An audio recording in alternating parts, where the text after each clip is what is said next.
নির্বাচন কমিশনের কিন্তু এটা দেখার দায়িত্ব যে রাজনৈতিক দলগুলো ছাত্র এবং শ্রমিকদেরকে ব্যবহার করছে কিনা, কি প্রক্রিয়ায় ব্যবহার করছে। আমরা দেখেছি যে গত 15 বছর একটা কর্তৃত্ববাদী শাসনের মধ্যে দিয়ে একটা অকার্যকর রাষ্ট্রে পরিণত হয়েছে।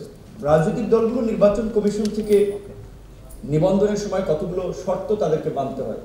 নির্বাচন কমিশনের বিধিতে স্পষ্ট বলা আছে যে রাজনৈতিক শ্রমিক এবং ছাত্র সংগঠন রাজনৈতিক দলের কোনো অঙ্গ সংগঠন বা ভ্রাতৃপ্রতিম সংগঠন হবে না। কিন্তু ছাত্রলীগ সবসময় তারা আওয়ামী লীগের ভ্রাতৃপ্রতিম সংগঠন কিংবা ছাত্র দল অন্যান্য সংগঠনগুলো এই পরিচয় বা এটা অবস্থান ব্যক্ত করে আসছে। সেক্ষেত্রে নির্বাচন কমিশনের কিন্তু দেখার দায়িত্ব ছিল যে রাজনৈতিক দল হিসেবে বিএনপি কিংবা আওয়ামী লীগ, যেহেতু মেজর দুটো পার্টি, আমি তাই দুটো পার্টির কথা বলছি, এখন আমরা একটা রাজনৈতিক দল হয়ে তার চেষ্টা করছি, এখনো হয়তো পরিপূর্ণভাবে উঠি নাই, কাজে আমাদেরও যদি সেখানে ইনভলভমেন্ট থাকে আমাদেরকেও বলতে পারবেন। কিন্তু নির্বাচন কমিশনের কিন্তু এটা দেখার দায়িত্ব যে রাজনৈতিক দলগুলো ছাত্র এবং শ্রমিকদেরকে ব্যবহার করছে কিনা, কি প্রক্রিয়ায় ব্যবহার করছে।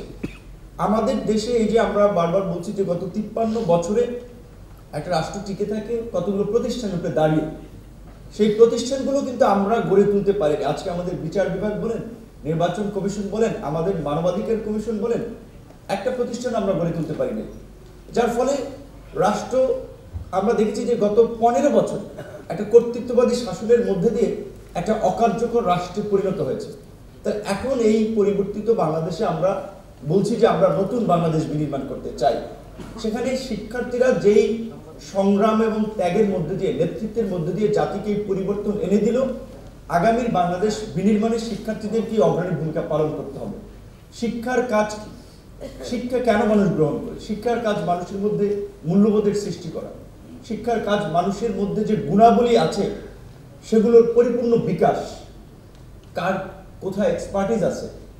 তো আজকে যদি আমরা সেই সঠিক মূল্যবোধ সম্পন্ন শিক্ষা না দিতে পারি, তাহলে তো ছাত্র রাজনীতি কেন, আমাদের সমাজ তো সঠিক পথে চলবে না।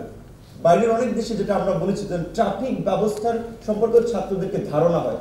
আপনি আপনার মেয়ে বন্ধুর সাথে বিশ্ববিদ্যালয়ে কিংবা চাকরির কর্মক্ষেত্রে কি বিহেভ করবেন, কোন ধরনের অ্যাটিটিউড হওয়া দরকার, এটি সম্পর্কে বেসিক কিছু শিক্ষা থাকে। আমাদের দেশে কি এটা শেখানো হয়? কারণ আমাদের দেশে ছাত্রদের যৌনতা নিয়ে শিক্ষা দেওয়া হয়, কিংবা শিক্ষার্থীদেরকে অনেকে ট্রোল করে, অনেকে আবার ক্রিটিসিজম করে যে এইটা কি শিক্ষার্থীদের কি শেখানো দরকার আছে কিনা, এটা তো এমনি এমনি জেনে যাবে। এই ধরনের কিছু আবার ট্যাবু আছে, যে কথাগুলো বলা আমাদের বর্তমান এই সমাজে ঝুঁকিপূর্ণ। কাজে সেই জায়গা থেকে শিক্ষার সুষ্ঠু পরিবেশ নিশ্চিত করতে হলে ছাত্র, শিক্ষক এবং সমাজের পরিবেশও সেই মাত্রায় নেওয়া লাগবে।